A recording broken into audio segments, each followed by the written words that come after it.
Very good morning students.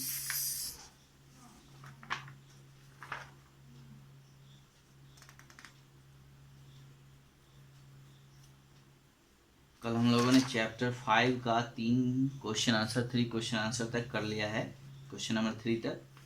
आज हम लोग आगे 4, 5 एंड 6 करेंगे।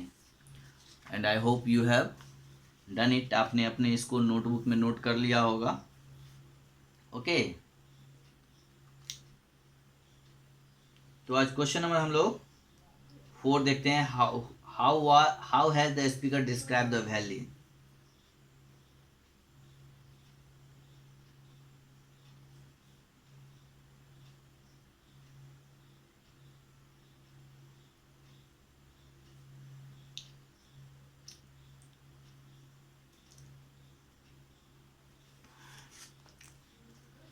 तो क्वेश्चन नंबर 4 जो है आपका वो है how has the speaker described the valley, यानी वैली को किस तरह से डिस्क्राइब किया है ना। तो इसमें वैली को वो नीचे बताया है, वैली जो है वो डाउन है और उसके नीचे जो है बहुत सारे घरे हैं और दुकानें हैं जो फायर फ्लाइज की तरह चमक रहे हैं, है ना। चलिए लिखिए question number 4। The poet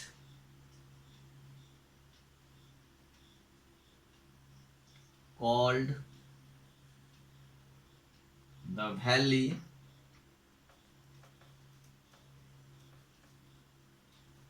down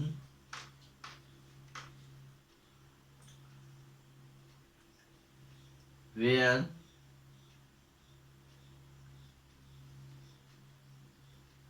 there are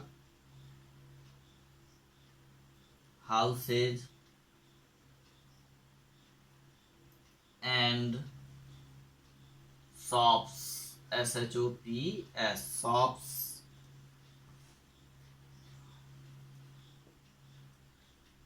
which are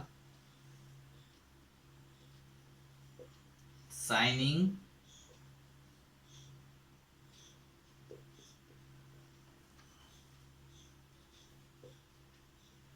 like fire flies।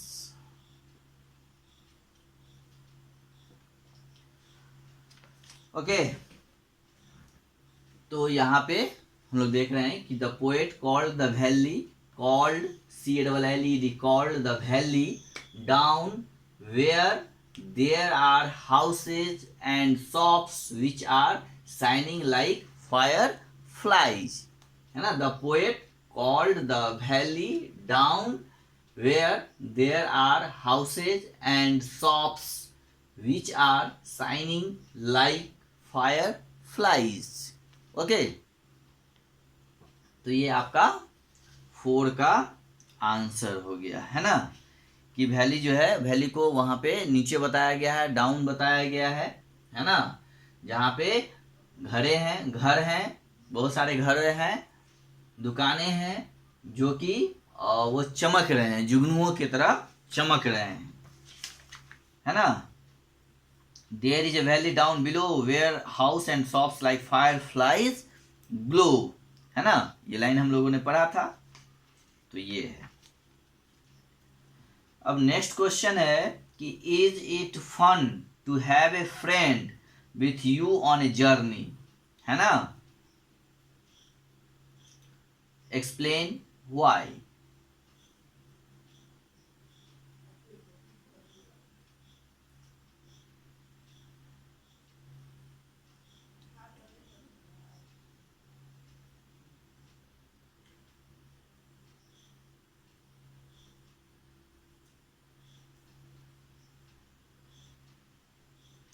तो मतलब जर्नी में जो है एक साथी जो है होना चाहिए। Is it fun to have a friend with you on a journey, है ना। मजेदार, मजे के लिए कह रहा कि ऐसा क्यों होना चाहिए। Explain why.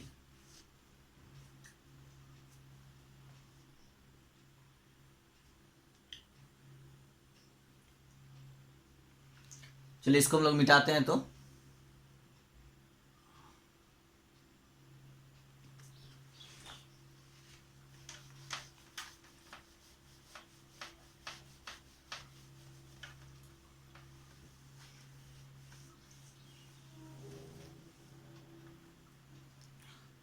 चलिए लिखिए क्वेश्चन, एक बार मैं फिर बोल दे रहा हूं, आप लोग इसे अपने बुक से लिखिएगा।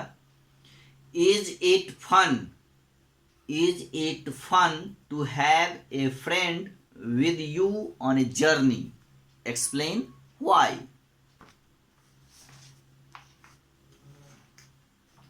Question number 5, yes, because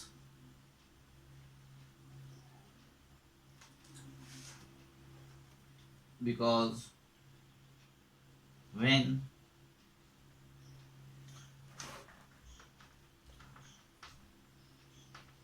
there are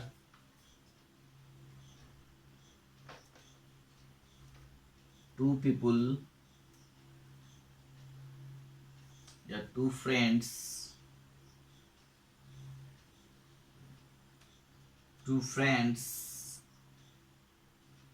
in the journey,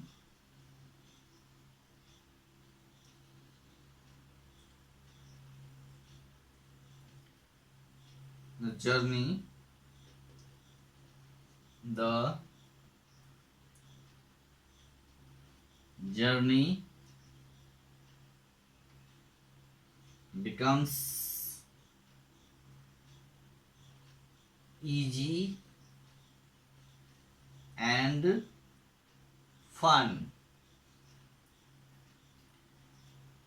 and share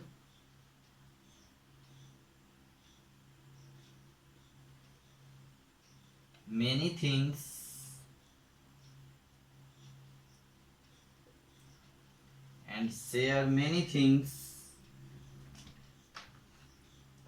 with each other,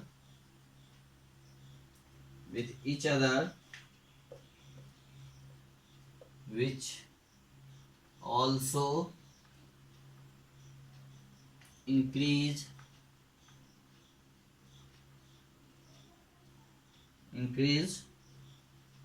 knowledge। Okay, तो अब देखिए यहाँ पे जो है जर्नी में दो लोग क्यों होने चाहिए। दो साथी होने से क्या होता है कि इसलिए होने चाहिए क्योंकि जब दो लोग होते हैं, दो फ्रेंड्स होते हैं, तो जर्नी जो है क्या हो जाता है, बिकम इजी, थोड़ा आसान हो जाता है, बोरिंग नहीं लगता है ना, और मज़ेदार भी हो जाता है ना। एंड से, और जब दो दोस्त होते हैं तो आपस में बहुत सारी चीज़ें वो शेयर करते हैं, जिससे हम लोगों का क्या होता है, नॉलेज भी बढ़ता है ना। जब हम यात्रा में होते हैं तो बहुत सारी चीज़ों को देखते हैं, उसको डिस्कस करते हैं, है ना। तो जो है उससे क्या होता है कि नॉलेज भी आपका बढ़ता है, ठीक है। तो yes, because when there are two friends in the journey, है ना, the journey becomes easy and fun and share many things with each other which also increase knowledge। Okay, तो आप देखिए फिर से एक बार देख लीजिए। Yes, because when there are two friends in the journey, JOURNEY journey, the journey becomes easy and fun and share many things with each other which also increase knowledge, right. तो ये आपका 5 का हो गया। चलिए नेक्स्ट क्वेश्चन है, why does the speaker say there is never an and.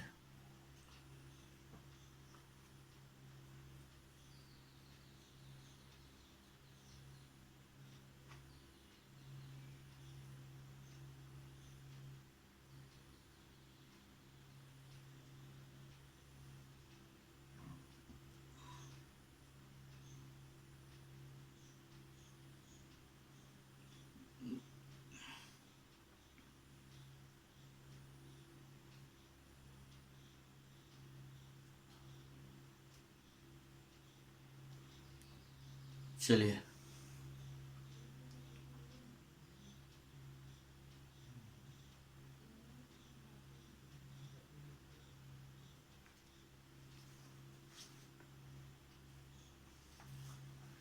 हो गया, इसको मिटा रहे हैं।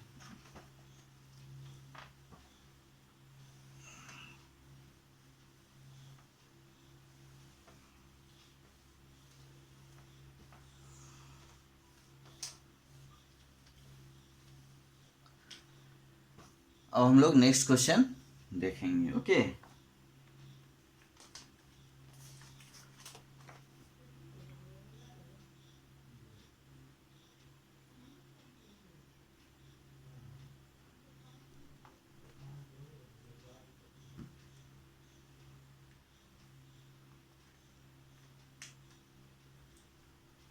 Question number 6। According to the poet,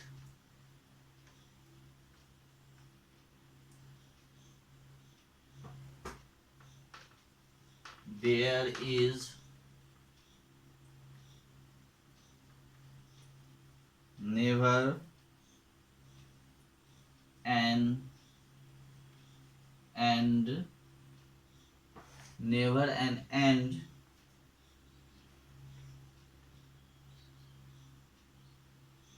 because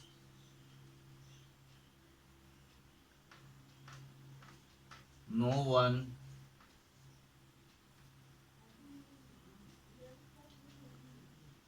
belongs to anyone.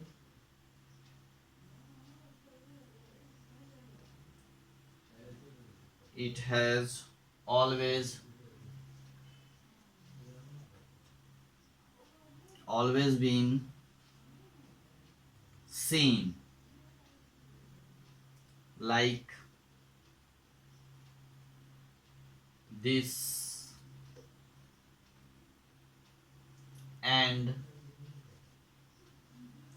we forget all the pain in the end.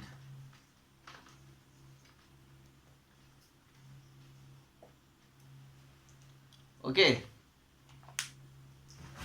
अब जो है हम लोग इसको देखिए। According to the poet there is never end end, never end sorry never an end because no one belongs to anyone. It has always been seen like this, and we forget all the pain in the end. Okay, तो ये आपका 6 का answer हो गया। अब next जो है question number A2, read the extracts and answer the questions with reference to the context। यानी यहाँ पे जो लाइन दिया हुआ है उस रेफरेंस को जो है ना उसको कुछ उस लाइन को पढ़ना है, उस रेफरेंस को, और उसके संदर्भ में जवाब देना है। तो आज हम लोग यही 3 क्वेश्चन करेंगे और अगले दिन जो है फिर ये A2 का क्वेश्चन हम लोग करेंगे। ओके, क्वेश्चन है इसमें जैसे week days are long but on weekends I read. Okay, कि यानी वीक डेज जो होते हैं, वीक डेज आर लॉन्ग, वो लंबे होते हैं, है ना, but on week days weekends I read. तो ये पोयम हम लोगों ने पढ़ा था। तो इससे जो रिलेटेड क्वेश्चन है, why are week days considered long, यानी मतलब वीक डेज जो होते हैं वो क्यों लंबे होते हैं, उसको हम लोग क्यों लंबे कंसिडर करते हैं। What are the speaker do on weekends, मतलब स्पीकर जो है वीकेंड्स पे क्या करते हैं, तो वो रीड करते हैं, हम लोगों ने भी पढ़ा है।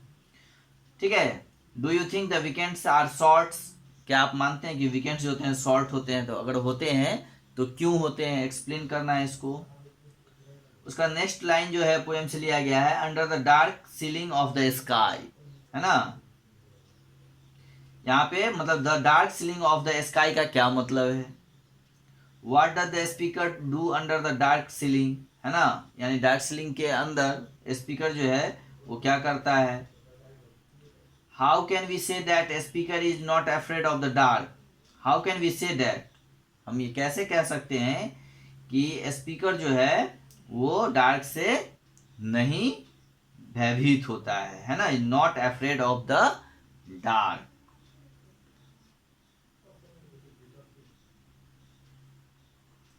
तो इस क्वेश्चन आंसर को हम लोग अगले दिन अब करेंगे। आज आप पहले ये इन तीनों क्वेश्चन को अपने नोटबुक में नोट डाउन करिए, बढ़िया से उसको लिखिए और उसको रिवाइज कीजिए और रिमेंबर करिए। उसके बाद हम लोग फिर आगे आगे धीरे धीरे इसको पढ़ेंगे। उसके बाद वर्ड वाइज है उसको भी पढ़ेंगे। Read the words given in the 2 sets, है ना। इसमें होमोफोन्स वगैरह हैं, कुछ टर्म्स हैं, उसको भी हम लोग पढ़ेंगे।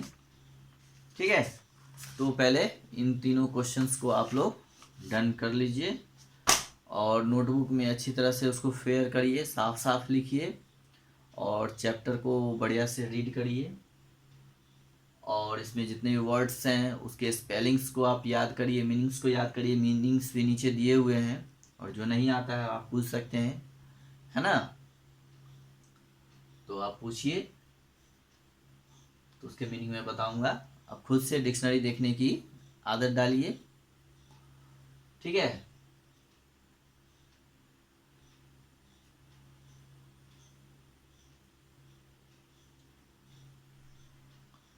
तो हम लोग फिर अब मिलते हैं नेक्स्ट क्लास में, ओके। इस क्वेश्चन को नोट डाउन कर लीजिएगा प्लीज़, अच्छे अच्छे लिखिएगा। अगर कोई वर्ड्स अगर नहीं समझ में आ रहा हो तो पूछ लिया कीजिए, ठीक है। एक बार फिर पढ़ दे रहा हूँ। According to the poet there is never an end because no one belongs to any one it has always been seen like this and we forget all the pain in the end, okay. चलिए, have a good day.